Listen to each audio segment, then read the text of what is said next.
ሰላም ጤና ይስጥልን የተከበራችሁ የቱዴይ መረጃ ቤተሰቦቻችን በያላችሁበት የዓለም ክፍል ሁሉ ሰላም ጤና ፍቅር እንዲበዛላችሁ እየተመኘው አሁንም እንዲሁ ከሀገር ውስጥና ከመላው ዓለም የተሰሙትን እጅግ ሊደመጡ የሚገባቸውን ወሳኝ እንዲሁም ሰበር የሆኑ መረጃዎችን በማጠናቀር ወደ እናንተ ይዤ ብቅ ብያለሁ። እናንተም ክቡራን አድማጮች ለጥቂት ደቂቃ እስከ ፍጻሜው አብራችሁኝ በመቆየት እነዚህን ወሳኝ የሆኑ መረጃዎች እንድታደምጡኝ እየጋበዝኩኝ ቻናላችንን ሰብስክራይብ በማድረግ ቤተሰብ ይሁኑ እያልኩኝ ለሰዓቱ ወደ አጠናቀርኩላችሁ ዝርዝር መረጃ በቀጣይ ማቀና ይሆናል። እስከ ፍጻሜው አብራችሁኝ ቆዩ። በኢትዮጵያ ድንበር ላይ የተከማቸው ጦር በድንገት ተመታ። ከቀናት በፊት በኢትዮጵያ በኩል አማጽያን ሊያጠቁኝ ይችላሉ በማለት በጀነራል አብዱልፈታህ ቡርሃን የሚመራው የሱዳን ጦር በኢትዮጵያ ሱዳን ቤንሻንጉል ክልል አቅጣጫ ሰፍሮ የነበረ ሲሆን እንደ ሱዳን ትሪቪው ዘገባ ከሆነ ይህ ጦር በትንትኑ ወጥቷል። ጦሩ ታንክ፣ ድሮኖችና ልዩ ልዩ ከባባድ መሳሪያዎችን ጭምር ታጥቆ የነበረ ሲሆን ሱዳን ትሪቪውን በዚሁ ዘገባው ጦሩን በጋራ ሆነው የሚፋለሙት የጀነራል መሐመድ ሐምዳን ፈጥኖ ደራሽ ጦርና ምህጻረ ቃሉ SPLM-N በመባል የሚታወቀው የሰሜን ሱዳን ህዝብ ነጻ አውጪ ንቅናቄ በጋራ ሆነው በከፈቱት ጥቃት ይሄው ከፍተኛ ቁጥር ያለው የሱዳን መደበኛ ጦር መበታተኑ ተነግሯል። የሱዳን መንግስት ታጣቂዎቹ በኢትዮጵያ ግዛት ተንደርድረው ሊያጠቁኝ ይችላሉ በሚል በኢትዮ ሱዳን ድንበር ያከማቸው ኃይል በእነዚህ ታጣቂዎች ጥምር ኃይል መመታቱ ተዘግቧል። እስካሁን ምንም አይነት መረጃ ይፋ ያላደረገው ጦሩ በተከፈተበት መጠነ ሰፊ ጥቃት መበታተኑ ግን እየተነገረ ነው። ከሰሞኑ ይኸው እልህ አስጨራሽ ውጊያ መካሄዱ የተነገረው ሱዳን ከኢትዮጵያ ጋር በምትዋሰንበት የብሉ ናይል ግዛት እንደሆነ ሱዳን ትሪቪው በዘገባው አመላክቷል። ታጣቂዎቹ በዚህ የተቀናጀ ጥቃታቸው ዴማንሱር የተባለች ወታደራዊ ስትራቴጂያዊ ከተማን ተቆጣጥረዋል። በመሐመድ ሐምዳን ጋሎ የሚመራው የሱዳን ፈጥኖ ደራሽ ጦር ወደ ሰሜን ሱዳን ለመግፋት ይህችኑ ከሰሞኑ ፍልሚያ የተደረገባት ያለችዋን የብሉ ናይል ግዛት ሙሉ ለሙሉ በእጁ ለማስገባት ጥረቶች ማድረግ ከጀመረ ዋላ አደር እንዳለ ባልቦራን የሚመራው የሱዳን መደበኛ ጦር በጥብቅ መከላከል ውስጥ ቆይቷል። የሁለቱ ኃይላት ፍልሚያ በዳርፉርና በኮርዶፋን ግዛቶች ትኩረቱን አድርጎ ቢቆይም አሁን ደግሞ ኢትዮጵያና ሱዳን የሚዋሰኑበትን የብሉ ናይል ግዛት ጭምር አካቶ እየታየም ነው። የሀገሪቱን ብሔራዊ ጦር የሚመሩት ጀነራል አብዱልፈታህ ቡርሃን በቀጠናው የኃይል አሰላለፍ አቋማቸውን ከግብጽ፣ ኤርትራና ሳውዲ አረቢያ ጋርም አድርጓል። ጦርነቱ የፈነዳ ሰሞን በኢትዮጵያና በሌሎች የኢጋድ አባላት በኩል ሁለቱን ተፋላሚዎች ለማደራደር ብዙ ጥረትም ተደርጓል። በአሁኑ ሰዓት ኳድ እየተባለ የሚጠራው ስብስብ አሜሪካ፣ ሳውዲ አረቢያ፣ የተባበሩት አረብ ኤሚሬቶችና ግብጽን ባካተተው በዚህ ስብስብ አማካኝነት ለሱዳን መፍትሄ ለማፈላለግ ብዙ ጥረቶች እየተደረጉም ነው። በዚህ አቅጣጫ ያለው ስብስብም ቢሆን እስካሁን ባለው ሁናቴ ውጤት ሊያስገኝም አልቻለም። የተባበሩት አረብ ኤሚሬቶችም ሆኑ ግብጽ እንዲሁም ሳውዲ አረቢያ በዚህ መፍትሄ አፈላላጊ ስብስብ ውስጥ ቢካተቱም በጀርባ ግን እነዚህን ሁለት ተፋላሚ ጀነራሎች እንደሚያግዙና በዚህም የእርስ በርስ እልቂት ውስጥ ካሁን መቆሚያው ሩቅ እንደሆነም ነው የሚነገረው። ኢሳያስ ማስፈራሪያና የቀረበባቸው ወቀሳ። የኤርትራ ፕሬዝዳንት ኢሳያስ አፈወርቂ የማስፈራሪያ ታክቲክ የተጠቀሙ ነው በሚለው ወቀሳ ቀርቦባቸዋል። ከቀንድ በተለይም በኤርትራ ጉዳዮች ላይ ትኩረት በሚያደርገው እንግሊዝኛዊ ጋዜጠኛ ማርቲን ፕላውት ይፋ ያደረገውና በኤርትራ ተመራማሪ አቶ ዳዊት መስፍን የቀረበው ትንታኔ የኤርትራው ፕሬዝዳንት ኢሳያስ አፈወርቂ የማስፈራሪያ ብሔርተኝነት አካሄድ እስከ መቼ ይጓዛል ሲል ሀተታውንም አስነብቧል። ኢሳያስ የሚጠቀሙት የታክቲክ ኤርትራ ከባድ አደጋ እንደተጋረጠባት በማመልከት ከዚህ አጣብቂኝ ለመውጣት ብቸኛው አማራጭ ለእርሳቸው የሚቀርብ ድጋፍ መሆኑን በማመልከት ነው ይላል ትንታኔው።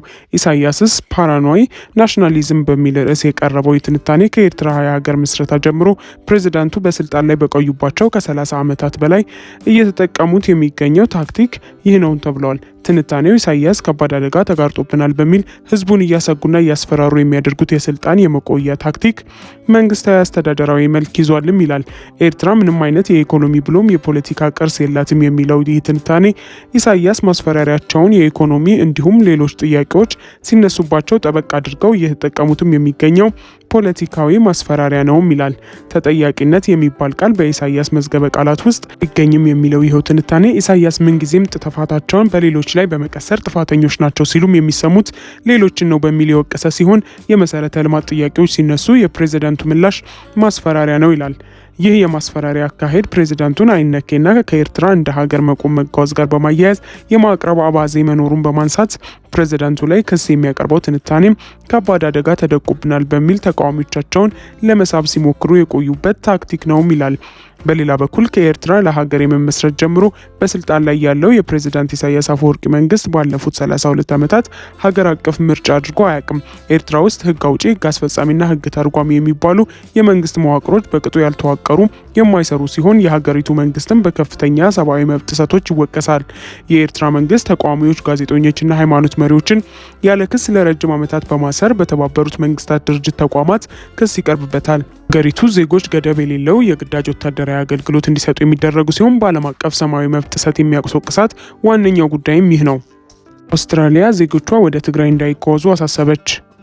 አውስትራሊያ ወደ ትግራይ፣ አማራና ሌሎች የኢትዮጵያ ክልሎች ዜጎቿ እንዳይጓዙ ያገደች ሁለተኛው ሀገር ሆናለች። ከሰሞኑ የተፈጠረውን ውጥረት ተከትሎ የእንግሊዝ መንግስት ዜጎቹ ወደ መላው ትግራይ እንዳይጓዙ አስጠንቅቋል። የአውስትራሊያ መንግስት ዜጎቹ ወደ ትግራይ እንዳይጓዙ ከፍተኛ የጉዞ ማስጠንቀቂያ ማውጣቱን የስማርት ትራቨል መረጃ ያሳያል። ውጥረቱ የበረደና ወደ ክልሉ የሚደረገው የአየር ጉዞ የተመለሰ ቢሆንም በትግራይ ክልል ያለው የጸጥታ ሁናቴ ያለምንም ቅድመ ማስጠንቀቂያ በድንገት ሊባባስ ስለሚችል ዜጎቹ ወደ ክልሉ እንዳይጓዙ ነው የአውስትራሊያ መንግስት ያሳሰበው። የአውስትራሊያ ባለስልጣናት በአሁኑ ወቅት በትግራይ ክልል የሚገኙ ዜጎቻቸው አመቺውን ሁናቴዎች በመጠቀም በንግድ በረራዎች ወይም መንገዶች ክልሉን ለቀው እንዲወጡ አሳስበዋል። የሀገሪቱ መንግስት በክልሉ የሚገኙ ዜጎች የሚሰጠው የቆንስላ ድጋፍ በጣም የተገደበ መሆኑን በመጥቀስ መንገደኞች የአካባቢውን ባለስልጣናት መመሪያዎች እንዲከተሉና ግጭቶች ወይም ህዝባዊ ተቃውሞዎች በሚከሰቱበት ወቅት በቤት ውስጥ እንዲቆዩ መክረዋል። ከትግራይ ክልል በተጨማሪ የአውስትራሊያ መንግስት ዜጎቹ ወደ አማራ፣ ቤንሻንጉልና ጋምቤላ ክልሎች እንዲሁም ከኤርትራ፣ ከሱዳን፣ ከደቡብ ሱዳን፣ ከኬንያና ከሶማሊያ ጋር በሚያዋስኑ የድንበር ቦታዎች እንዳይጓዙ አሳስበዋል። ለዚህ እንደ ምክንያት የጠቀሰው የትጥቅ ግጭቶች፣ የሽብርተኝነት ስጋት፣ የእገታና የህዝባዊ አመፅ አደጋዎች በመኖራቸውም ነው ብሏል። ማስጠንቀቂያው ከአማራና ከቤንሻንጉል ክልሎች ጋር የሚዋሰኑትን የኦሮሚያ ሰሜናዊ ክፍሎቹንም የሚጨምር ነው። ውዝግብ ያስነሳው የመማሪያ መጽሐፍ በደቡብ ኢትዮጵያ ክልል ስር የሚገኘው ጋሞ ዞን በትምህርት ሚኒስቴር የተዘጋጁ የ9ኛና የ11ኛ ክፍል የታሪክ መጽሐፍ የጋሞ ብሔር አንድነት ላይ አደጋ የሚጥሉ የውሸት ታሪኮችን ይዟል ሲል ክስ ያሰማ መሆኑን ቢቢሲ ዘግቧል። የዞኑ ትምህርት ቢሮ የግል የፖለቲካ ፍላጎታቸውን በመጽሐፍ መልክ ያሳተሙ ሲል የገለጻቸው አዘጋጆችና አርታዮች በህግ ይጠየቁልኝም ብለዋል። እንደ ዘገባው ከሆነ የዞኑ የትምህርት መምሪያ የመጽሐፍቱ የተወሰኑ ክፍሎች ለማስተማሪያነት እንዳይውሉ ካለፈው ጥር 21 ቀን ጀምሮ ትዕዛዝን አስተላልፏል። የትምህርት መምሪያ ኃላፊው አዲሱ አዳሙ ይህንን ትዕዛዝ የያዘው ደብዳቤ በዞኑ ስር ለሚገኙ 14 የወረዳና 7 የከተማ ትምህርት ጽህፈት ቤቶች መጽሐፉን አረጋግጠዋል። ለደቡብ ኢትዮጵያ ክልል ትምህርት ቢሮ ግልባጭ የተደረገው ደብዳቤ ቅሬታ የተነሳባቸው መጽሐፍት በፈረንጆቹ 2023 በትምህርት ሚኒስቴር የታተሙ እንደሆኑ አመላክቷል። ጥያቄ ካስነሱት ጉዳዮች መካከል በ9ኛና በ11ኛ ክፍል የታሪክ መጽሐፍ የኦሞቲ ቋንቋ ተናጋሪ ህዝቦች በሚል ምሳሌ ሲጠቅስ ጋሞና ዶርዜ ማለቱ ነው። ዶርዜ የጋሞ አንዱ ደሬ ማህበረሰብ ወይንም ኮሚኒቲ እንዲሁም ቋንቋ የጋሞኛ አንዱ ዘዬ ወይንም ዳይሌክት መሆኑን እየታወቀ ዶርዜን ለብቻው የተለየ አድርጎ አቅርቧል በሚል ነው ቅሬታ የቀረበው። የዞኑ ትምህርት መምሪያ ከይዘት ውስጥ ዶርዜ የሚለውን በማውጣት ትምህርት እንዲሰጥ በስሩ ላሉት መዋቅሮች ትዕዛዝ አስተላልፏል። በ11ኛ ክፍል የታሪክ መጽሐፍ ተመሳሳይ ማስተካከያ እንዲደረግ ትዕዛዝ ተሰጥቶበታል። ቢቢሲ ከትምህርት ሚኒስቴርና ከደቡብ ኢትዮጵያ ክልል ትምህርት ቢሮ በጉዳዩ ላይ አስተያየት ለማካተት መሞከርም ወዲያው ምላሽ ማግኘት አልቻልኩም ብሏል። ሶማሊያ የገቡት የቱርክ የጦር ጀቶች።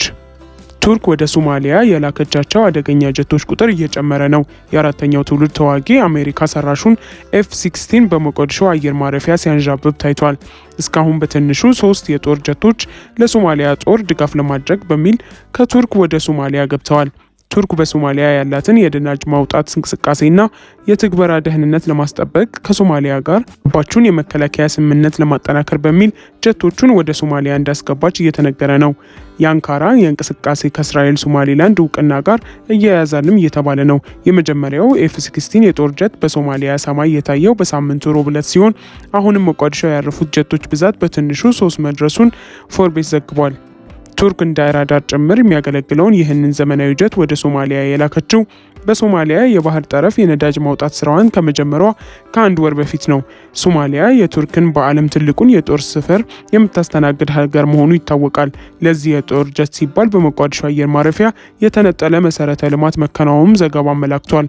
ቱርክ ይህንን ዘመናዊ ጀት በመጠቀም የአልሸባብ ድሮኖችን ለመምታትና ለሶማሊያ ፌዴራል መንግስት የተሻለ ጥበቃና ድጋፍ ለማድረግ እየተንቀሳቀሰች ነው። የኔቶ ቃል ኪዳን አባላት ቱርክ ከኔቶ አባላት መካከል በርከት ያሉ F-16 ጀቶችን በመታጠቅ ሶስተኛው ሀገር ናት። ትራምፕና የጀኔራሎቹ ድርድር። የአሜሪካው ፕሬዝዳንት ዶናልድ ትራምፕ ጀኔራሎቹን ወደ ድርድር ሊያቀርቡ ነው። ጦርነቱ ባየለበት ትራምፕ የድርድር እርምጃውን አንድ ብለው ጀምረዋል። የትራምፕ የሰላም ቦርድ የሱዳንን ጦርነት የማስቆም ጥረት ሊጀምር መሆኑ ተሰምቷል። ሱዳን ትሪቢዩን የአሜሪካ ዲፕሎማቶች በምንጭነት ጠቅሶ እንደዘገበው በትራምፕ አማካኝነት የተቋቋመው የሰላም ቦርድ በሚቀጥለው ወር በሱዳን ጉዳይ የመነጋገር ቀጠሮ ይዟል።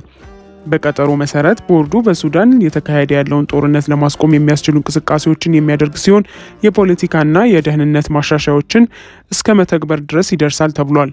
አክራሪ ኃይላትን ከወታደራዊና ከመንግስት መዋቅር ውስጥ ለመለጠንም የሚያስችል እቅድም ይዘዋል። ሱዳን ትሪቢዩን ከምንጮች የሰማው ብሎ ባሰራጨው በዚህ ዘገባ የአሜሪካ እቅድ ወዲያውኑ ተግባራዊ የሚሆን የተኩስ አቁም ስምምነት ያካተተ እንደሆነም አመላክቷል።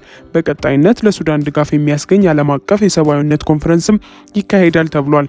ይህ እቅድም ከሳዑዲ አረቢያ፣ ግብጽና ዩናይትድ አረብ ኤምሬቶች ሁሉ ድጋፍ ማግኘቱ እየተነገረም ነው። ባለፈው ወር የአሜሪካ ባለስልጣናት ወደ እነዚህ ሀገራት ጉብኝት ማድረጋቸውም ይታወቃል። ይሁንና በዚህ እቅድ ላይ የሱዳን ተፋላሚዎች ምን አቋም እንዳላቸው ዘገባው ያለው ነገር የለም።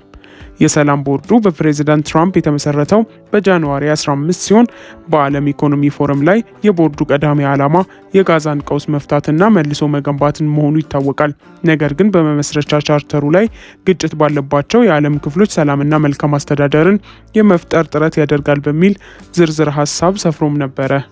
ውድ ቤተሰቦቻችን ለዛሬ ያዝንላችሁን እዚህ ላይ ቋጨን። ላይክ፣ ሼር፣ ሰብስክራይብ፣ ኮሜንት በማድረግ ለቻናላችን ድጋፋችሁን መስጠት እንዳትዘነጉ። ከሌሎች መረጃዎች ጋር በድጋሚ የምንመለስ ይሆናል። እስከዚያው መልካም ቆይታ